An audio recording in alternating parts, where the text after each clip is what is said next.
each day. Where there's a will, there's a... Hello and welcome to Raw Recovery, a Trudging Together podcast. You are listening to the 12 Days of Recovery. We are on step 12. We have made it.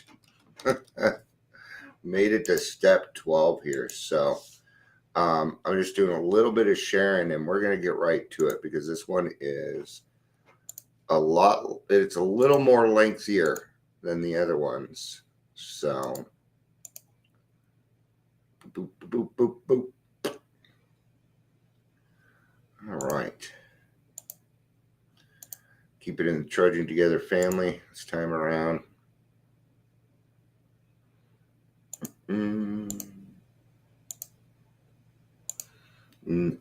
Happy Christmas Eve to everyone that celebrates. And happy Tuesday to those that do not. So, I'm going to go ahead and do captions and then we're going to get started. Welcome to the Daily Trudge. My name is Dion and I have been your host through this. There is a 12 Traditions series too. If you'd like to check that out, please feel free to. If you're here, please say hello, whether you're watching the live or the rewatch. Live or the rewatch. So let's go ahead and get started. We're going to pull out our 12 by 12. Can we not do that while I'm doing this? Thank you. I'm talking to a cat. Yeah, you gotta listen. We're going to be on page 106. 106. I have a cat above me that is pounding on the door. And yeah, that's quite annoying.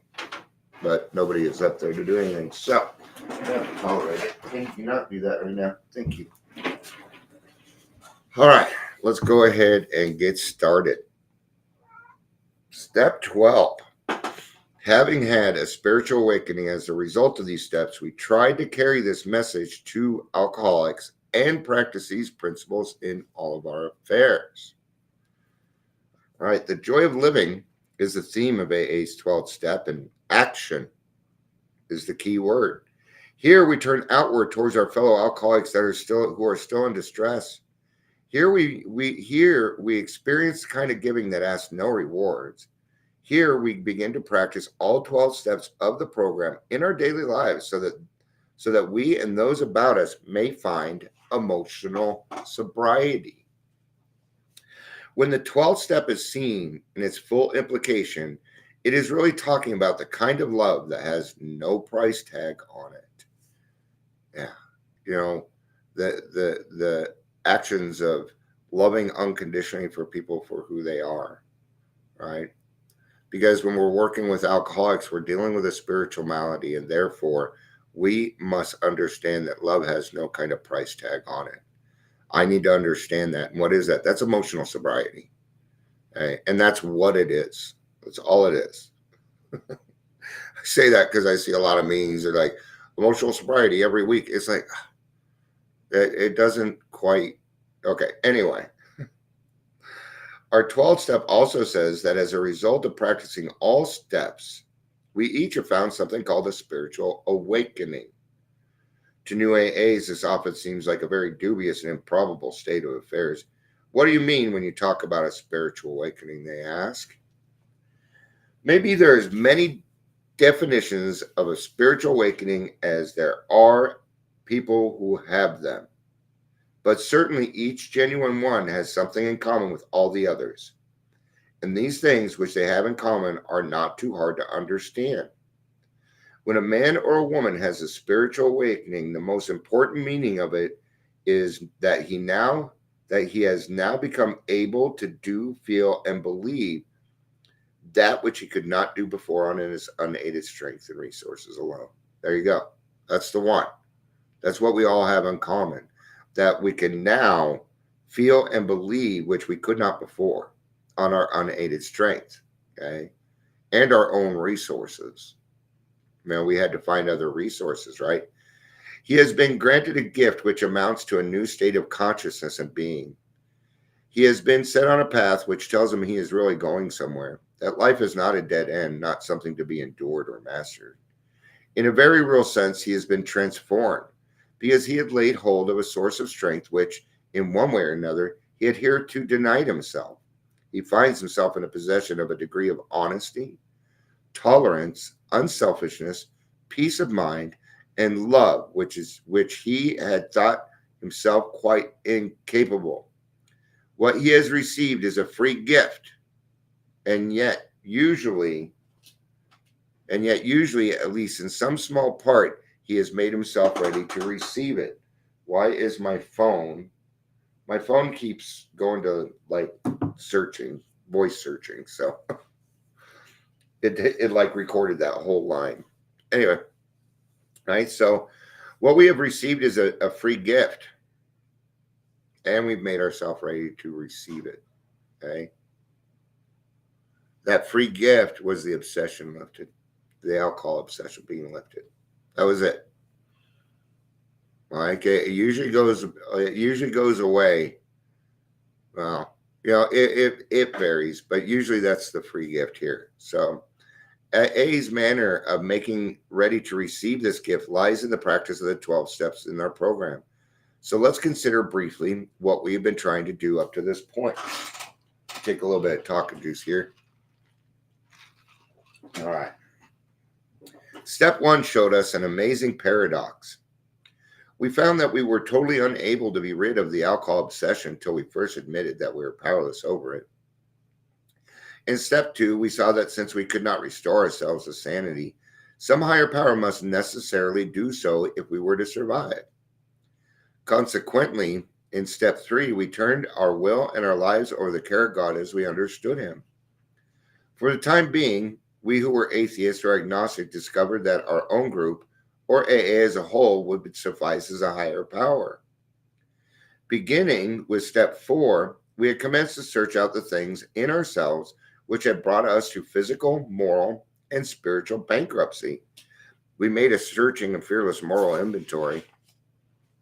Looking at step 5, we decided that an inventory taken alone wouldn't be enough. We knew we would have to quit the deadly business of living alone with our conflicts, and in honesty, confide these to God and another human being. At step 6, many of us balked, for the practical reason that we did not wish to have all of our character defects removed, because we still loved some of them too much. Yet we knew we had to make a settlement with the fundamental principle of step 6. So we decided that while we still had some flaws of character that we could not yet relinquish, we ought nevertheless to quit our stubborn, rebellious hanging on to them. We said to ourselves, this I cannot do today, perhaps, but I can stop crying out, no, never. Then, in step 7, we humbly asked God to remove our shortcomings, such as he could or would under the conditions of the day that we asked. In step 8, we continued our house cleaning, for we saw that we were not only in conflict with ourselves, but also with people and situations in the world in which we lived. We had begun to make our peace, and so we listed the people we had harmed and became willing to set things right. We followed this up in step 9 by making direct amends to those concerned, except when it would injure them or other people. By this time, at step 10, we had begun to get a basis for daily living, and we keenly realized that we would need to continue taking personal inventory, and that when we were wrong, ought to promptly admit it promptly. In step 11, we saw that if a higher power had restored us to sanity and had enabled us to live with some peace of mind in a sorely troubled world, then such a higher power was worth knowing better by direct contact as possible. The persistent use of meditation and prayer we found did open the channel so that where there had been a trickle, there was now a river which led to sure power and safe guidance from God as we were increasingly better to understand him. Hi, Michelle. Sorry, that was a long paragraph. I see you come in. It's good to have you. So practicing these steps, we had a spiritual awakening, which finally there was no question. Looking at those who were only beginning and still doubted themselves, the rest of us were able to see the change setting in. From great numbers of such experiences, we could predict that the doubter who still claimed that he hadn't got the spiritual angle and who still considered his well-loved AA group the higher power would presently love God and call him by name. All right. Now, I do hear this a lot, group of drunks, okay? And that's a good start, but we've got to find something bigger than that. See, that's a group of people, and let's say you go in, there's 20 people. 10 of those people aren't going to be there in 3 months. A lot of them won't be there. So, see, it kind of rotates. And those people, even as a group, are fallible. Yeah. There's a thing called the Abilene effect. Okay. And what it means is that a group of people will sit down and make a choice, knowing they're making the wrong choice based upon popularity. And it happens quite often. So, I will not give anybody qualms about finding their higher power. Okay? But we got to be a little mature about it. I'll just put it that way. All right. Now, what about the rest of the 12th step? The wonderful energy it releases and the eager action by which it carries our message to the next suffering alcoholic, and which finally translates the 12 steps into action upon all of our affairs, is the payoff, the magnificent reality of Alcoholics Anonymous. Yeah. See, there have been things that have happened in your life while you were working on these steps and got to step 12 that you found the payoff. And the payoff wasn't what we thought it was going to be. And it's going to be different for everyone. The payoff for me is I have a little bit more patience, tolerance, kindliness, and love. I understand that the way Dion was working things was not the way to go. Okay. And I very much understand that I cannot keep what I truly love unless I give it away. So, even the newest of newcomers finds undreamed rewards as he tries to help his brother alcoholic, the one who is even blinder than he.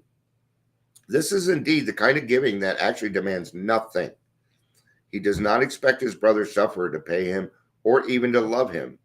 And then he discovers by a divine paradox of this kind of giving, he has found his own reward. His own character may still be gravely defective, but he somehow knows that God has enabled him to make a mighty beginning. And he senses that he stands on the edge of new mysterious joys and experiences of which he had never even dreamed. And we alcoholics have very, very good imaginations. Yes, we do. How do you think we did all that lying and manipulating and keeping track of them and everything else, right? Yeah. So, when you don't determine the outcome, you'll get you'll get the gifts. But we got to see the forest for the trees. If we expect something from this outcome, you won't get it. You will not get the gift. What you will get is your outcome. Yeah. Like this, I don't prepare for this. I don't know how it's going to turn out. It does not matter how it turns out. Because before I do it, I ask God for his direction and the right words. That's how I do it. And then I stay on that. Quite often you'll see me kind of go off on my little stuff. Sure. Okay. All right. Practically every AA member declares that no satisfaction has been deeper and no joy greater than a 12th step job done well. To watch the eyes of men and women open with wonder as they move from darkness into light, to see their lives quickly fill with new purpose and meaning, to see whole families reassembled, to see the alcoholic outcasts receive back into this community in full citizenship, and above all, to watch these people awaken to the presence of a loving God in their lives. These things are the substance of what we receive as we carry AA's message to the next alcoholic. Yay! Yeah.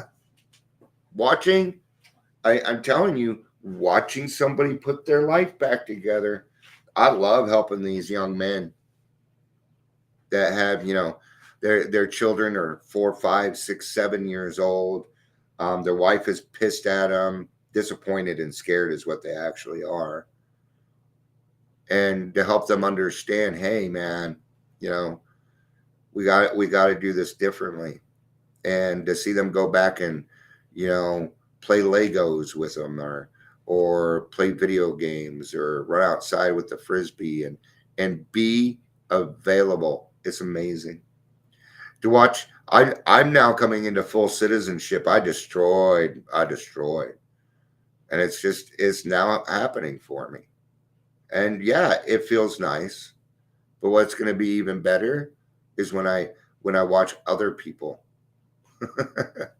Why is that? Because it reminds me of that I'm doing that too. And gosh, that feels good. Gosh, it feels good. There's my reward. I'm a better person. Yeah, I'm a better example. That's what I go for. So, okay. Nor is this the only kind of 12-step work. We sit in AA meetings and listen, not only to receive something ourselves, but to give reassurance and support which our presence can bring. Yes, you just showing up to an AA meeting is a type of 12-step work, but please don't just sit there and listen. Take that just listening down, okay? I know Zoom is kind of easy, but I see a lot of people working, and the way, for me, this is going to be for me, okay? Because maybe people can type and work and do all this other stuff and listen. I cannot. I can do dishes. I can clean and listen because I've done it so much time. But if I have to use my brain at all, then I'm not really listening, right? And if I'm not listening, then I'm not 12-stepping. Then I'm not doing step 12. Yeah. Okay. If our turn comes to speak at a meeting, we again try to carry AA's message. What does that mean?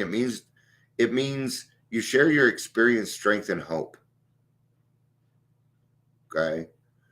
I hardly ever, when I speak in a meeting, I hardly ever touch on my past, unless we're on the first step.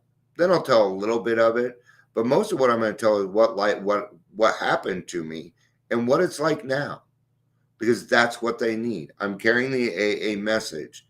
Okay. I don't need to hear your story in a meeting. I've heard 1,000 of them. If I want to hear a story, I'll go to a speaker meeting.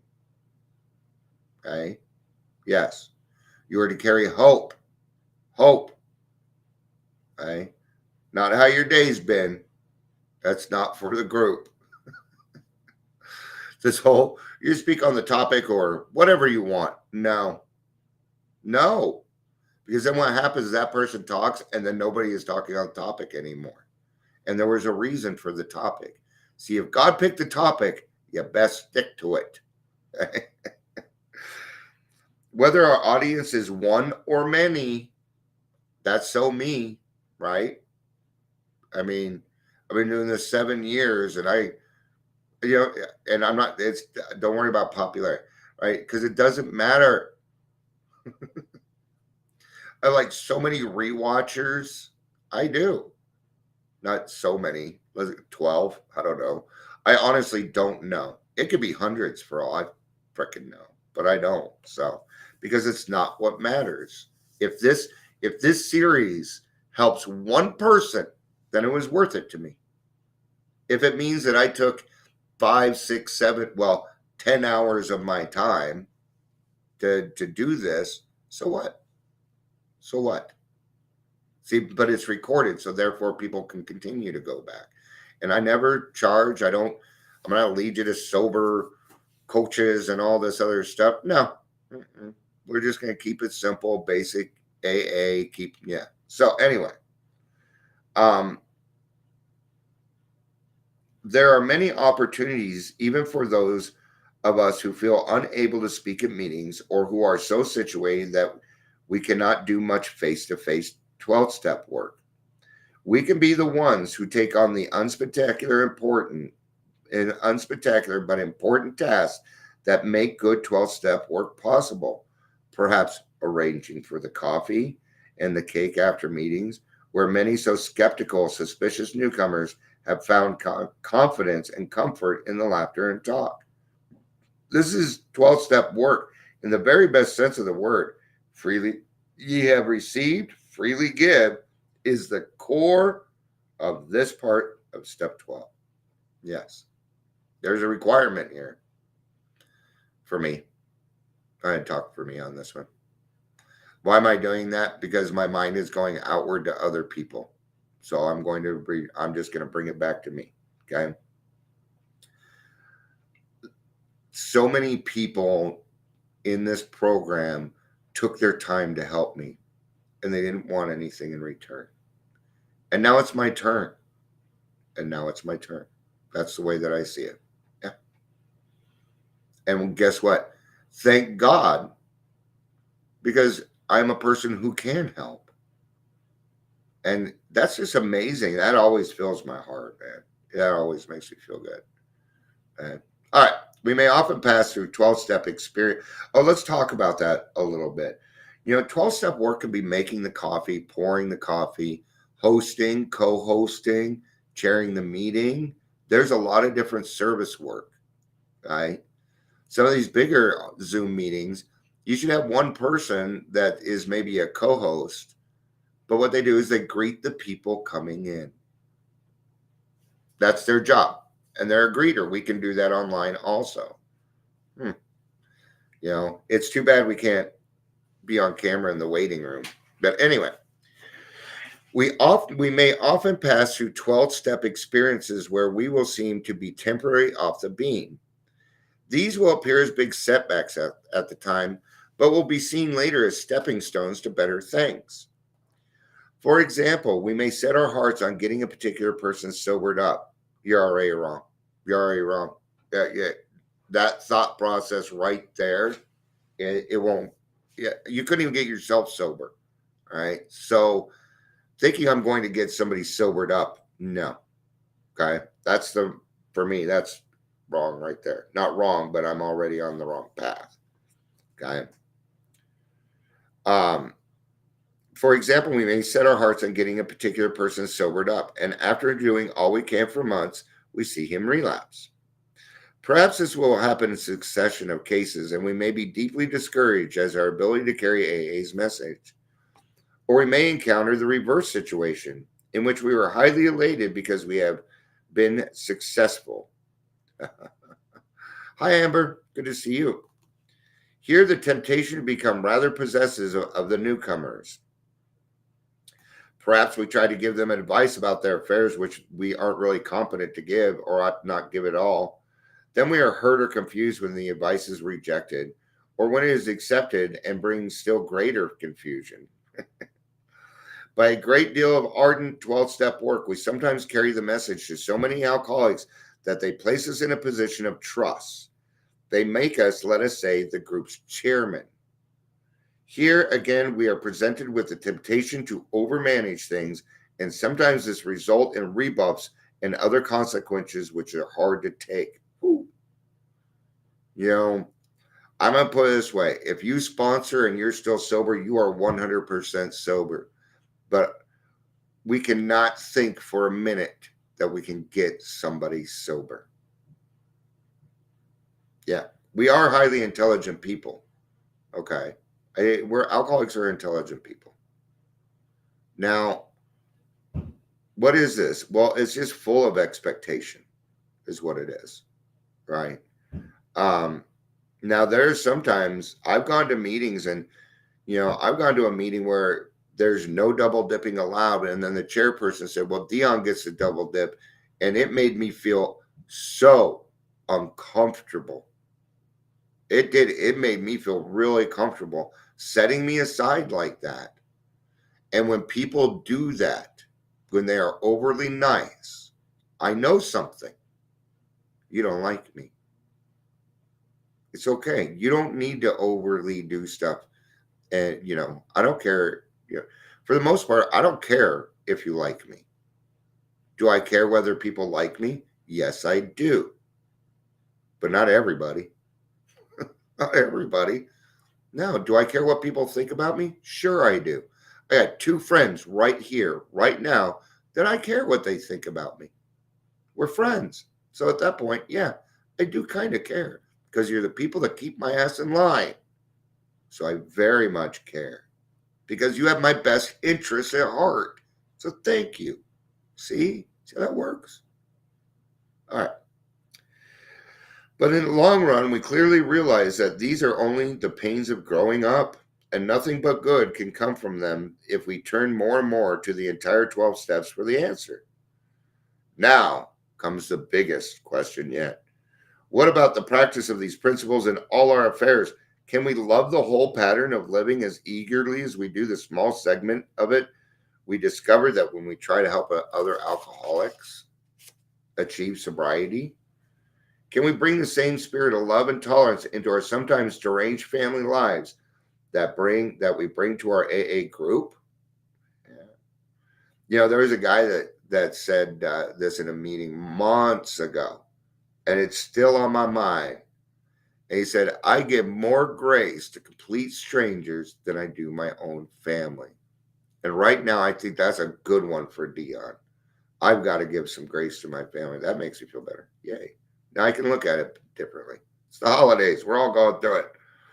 Can we have the same kind of confidence and faith in these people who have been infected and sometimes crippled by our own illness that we have in our sponsors? Can we actually carry the AA spirit into our daily work? Can we meet our newly recognized responsible to the world at large? And can we bring new purpose and devotion to the religion of our choice? Can we find new joy of living and trying to do something about all of these things? Excuse me. Furthermore, how should we come to terms with seeming failure as success? I'm going to cover the last paragraph first. These are a great set of questions to ask myself throughout the day. Am I doing this in all of my affairs, or am I reserving my love, my tolerance, kindliness, and love for that hour each day when I go to a meeting? That's kind of what it's saying to me. Yeah, because but even then, I'll get cranky at a meeting too. So, but that's what we're really talking about. I'm having a hard time, and it isn't that I don't want to go tomorrow. I'm going to my mom's because I want to see my mom. And I do want to see my brothers and sisters. I do. Okay. So most of the day, I've just been telling me, what are we going to do to make it better? What are we going to do to make it better? What are we going to do to make it better? Because I know if I keep doing that, then what I will do is I will go and do what I can to make it better.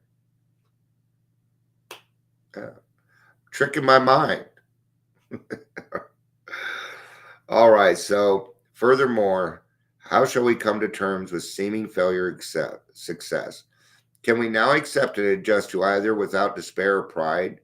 Can we accept poverty, sickness, loneliness, and bereavement with courage and serenity?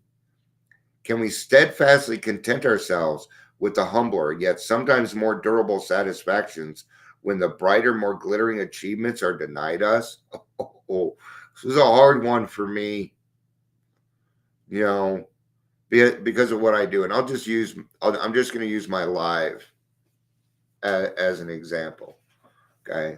For a few years there, actually for several years, it would irritate the fuck out of me. Right. Now you know why this YouTube is marked not safe for children. All right.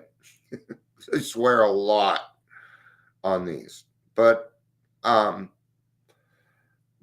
be doing this, and even now it kind of gets to me, and I'll see somebody else pop onto the scene, and suddenly there's like 100 people, and sometimes people get comments and likes and loves. I mean, mine's never above 3. But I got to be careful of that, because what am I doing? Well, I'm comparing myself to somebody else, and geez, that's not very fair to me. That's not very fair to me, because I'm not those people. I'm not going down the same path, right? Well, the path that I go on has fewer people, and that's my answer. It has fewer people. right? So is that a failure or a success? Well, it's a success. If it helps one person, then it's a success. Okay. Well, guess what? When I'm done, is a success. Why? Because it helped me. And I'm a person. See, it works. Anything beyond that's fluff. It's gold, not fluff. It's gold. Right. But really, I do, if anything I say helps other people, I think it's great. I really do. All right. The answer to these questions about living is yes, all of these things are possible. We know this because we see monotony, pain, and even calamity turning into good use by those who keep on trying to practice AA's 12 steps.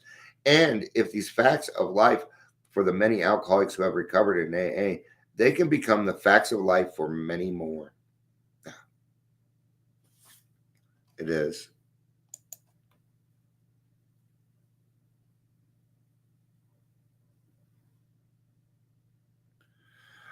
Thank you for it.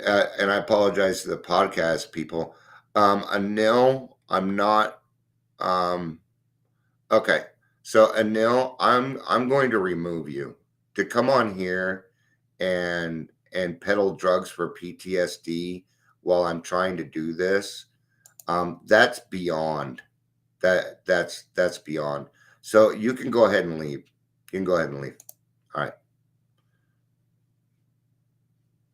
All right, let's get back to this. Hold on one second.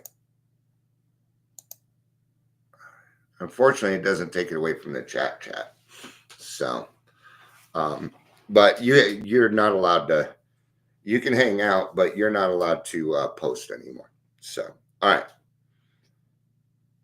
See, that's how we handle things.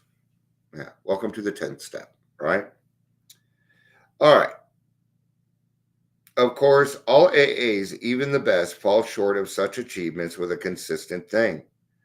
Without necessarily taking that first drink, we often get quite off the beam. Our troubles sometimes begin with indifference. Oh dear Lord. I tell you now, indifference, it'll just kill everything. We cannot become indifferent. I mean, there might be indifferences about certain things or whatever, but when it comes to the program, we cannot be indifferent about that. Okay? Because that means they don't care. And what is that? Well, that's the fuckets. And Dion doesn't need alcohol in him to be dangerous. I'm not bragging. I can be just as angry as I was when I was drinking. We are sober and happy in our AA work. Things go well at home and office. We naturally congratulate ourselves on what later proves to be far too easy and superficial point of view. We temporarily cease to grow because we feel satisfied that there is no need for all of AA's 12 steps for us. We are doing fine on a few of them. Maybe we are doing fine on only 2 of them. The first step and that part of the 12th step where we carry the message in AA slang, that blissful state is known as 2-stepping, and it can go on for years. It can. Yes, it can. There's plenty of them in AA. First thing they usually do is tell you their time. Because they think that's proof in the pudding. But, you know, they'll bang on the desk while yelling how grateful they are. Right? You'll know them every now and then. You'll just hear something. It'll be kind of off. Now, take what you can and leave the rest. Yes, take what you can and leave the rest with that, because God speaks through who? His children. So therefore, just because somebody is doing something in the program and you notice, oh, they're 2-stepping, don't stop listening. That's just shooting yourself in the foot. So don't do that. Okay. The best intention. Yeah. And they're not doing it on purpose. They're really not. So the best intention of us can fall for the 2-step illusion. Sooner or later, the pink cloud stage wears off and things go disappointingly dull. We begin to think that AA doesn't pay off after all. We become puzzled and discouraged. I've actually watched this happen over the last month. That's it. Now I know what happened. There were several people that were saying my pink cloud has been up here for a while. I'm like, okay, like, keep them feet on the ground. Well, guess what? It ended, and they didn't have their feet on the ground. And now they say, well, I need to back off from AA. There it is. And it's with best intentions. It really is. Okay. But the problem is, until I get a new set of morals and principles, my best intentions suck. They're loaded with selfishness. I need a guide in that area. To this day, I need a guide in that area. Sure. I wouldn't actually do it any other way, actually. It's the process. So then perhaps life has its way, as it has its way of doing, suddenly hands us a great big lump that we can't begin to swallow, let alone digest. We fail to get a work for promotion. We lose that good job. Maybe there are serious domestic or romantic difficulties. Or perhaps that boy we thought God was looking after them becomes a military casualty. What then have we alcoholics in AA got, or can we get? The resources to meet these calamities which come to so many? These were the problems of life which we could never face up to. Can we now, with God's help as we understand Him, handle them all as well and bravely as our non-alcoholic friends do? Can we transform these calamities into assets, sources of growth and comfort to ourselves and to those about us? Well, we surely have a chance if we switch from 2-stepping to 12-stepping. If we are willing to receive that grace from God, which can sustain us and strengthen us in any catastrophe. Okay. Hold on. 1, 2, 3, 4, 5, 6, 7, 8, 9, 10. I'm going to do 2 more pages and then I'm going to be stopping. Okay. I'm going to do this in 2 parts. Podcasters, don't worry about it. You're just going to hear silence for about half a second. So, but I just want to give my listeners here a heads up because there's a lot to cover.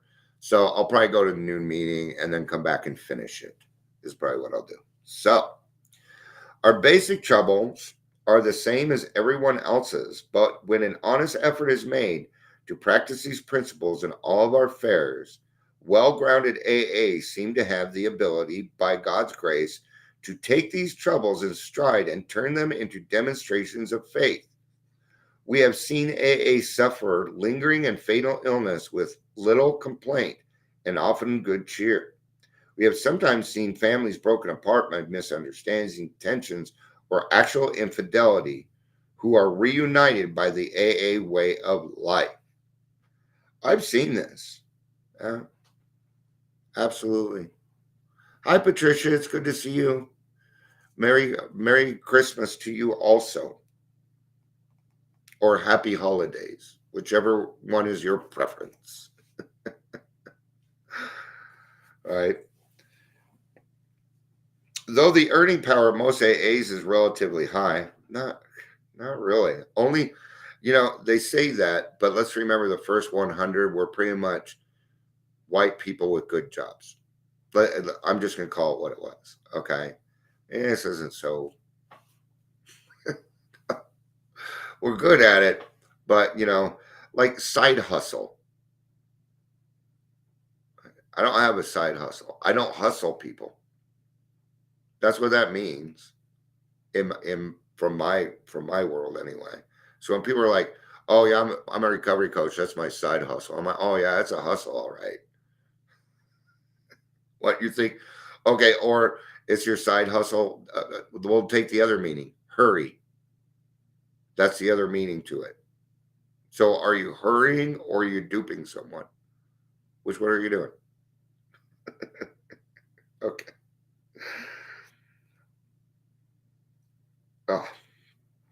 Though earning power of most AAs is relatively high, we have seen some members who seem to get on their feet money-wise, who never seem to get on their feet money-wise, and still others who encounter heavy financial reverses. Ordinarily, we see these situations met with fortitude and faith. Like most people, we have found that we can take our big lumps as they come. But also, like others, we often discover a greater challenge in the lesser and more continuous problems of life. Our answer is in still more spiritual development. Only by this means can we improve our chances for real happy and useful living. And as we grow spiritually, we find that our old attitudes towards our instincts need to undergo drastic revisions. Our desire for emotional security and wealth, for personal prestige and power, for romance and for family satisfactions, all these have to be tempered and redirected. We have learned that this satisfaction of instincts can be the sole end and aim of our lives. If we place instincts first, we have got the cart before the horse. We shall be pulled back into disillusionment. But when we are willing to place spiritual growth first, then and only then do we have a real chance. Yeah, and here it is. We have the cart before the horse. What are those instincts? We got to watch those instincts, right? That it's to stay alive, procreation, food, water, hustling. All right, those are the instincts. Money. And when that instinct starts to override and becomes the main thing, then the spiritual growth has ended. It has ended.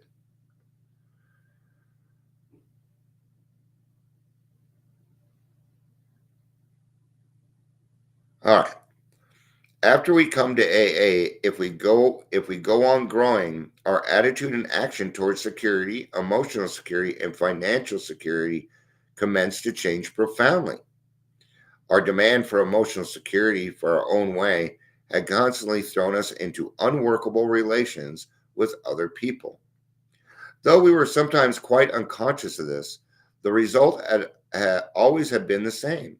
Either we had tried to play God and dominate those about us, or we insisted on being overly dependent upon them. Where people had temporarily let us run their lives as though they were still children, we had felt very happy and secure ourselves. But when they finally resisted or ran away, we were bitterly hurt and disappointed. We blamed them, being quite unable to see that our unreasonable demands had been the cause. It's going to happen where you're going to play God again. It happens. It'll become shorter and shorter and shorter. Okay, but it does happen. And just there's no point in beating up on yourselves. Just resume course. Just brush yourself off and resume course. Okay. Here's the thing. You're going to fail a lot in this program. It's how we learn. Okay. I do not learn anything from my success. What I learned was what I learned along the road, the failures that it took. One more paragraph. When we had taken the opposite tack and had insisted like infants ourselves that people protect us and take care of us, or that we owed, or the world owed us a living, then the result had been equally unfortunate. This had often caused the people that we had loved the most to push us aside or perhaps desert us entirely. Our disillusionment had been hard to bear. We couldn't imagine people acting that way towards us. We had failed to see that, though adult in years, we were still behaving childish, trying to turn everybody, friends, wives, husbands, and even the world itself into protective parents. We had refused to learn the very hard lesson that overdependence upon people is unsuccessful because all people are fallible, and even the best of them will sometimes let us down, especially when our demands for attention become unreasonable. Got a few things to say on this. At some point, every person needs to stop blaming their parents for who they are. We need to get to that point. So, but this is just a matter of growing up, understanding emotional sobriety, correct? And if you'd like to read Emotional Sobriety, you can find it's called The Next Frontier Emotional Sobriety. You can probably find a PDF on it. So,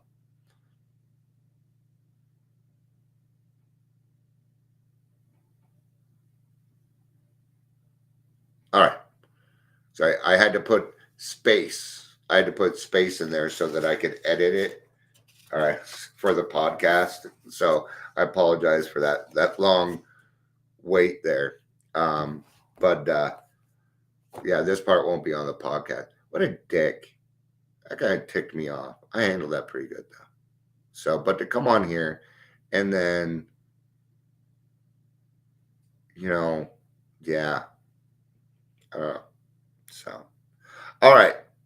I'll be back a little bit later to finish the second half of step 12. So thank you everybody for being here. We had some people coming in and out. We had Amber and Patricia and Michelle and that one dude. So thank you all for being here. I appreciate it.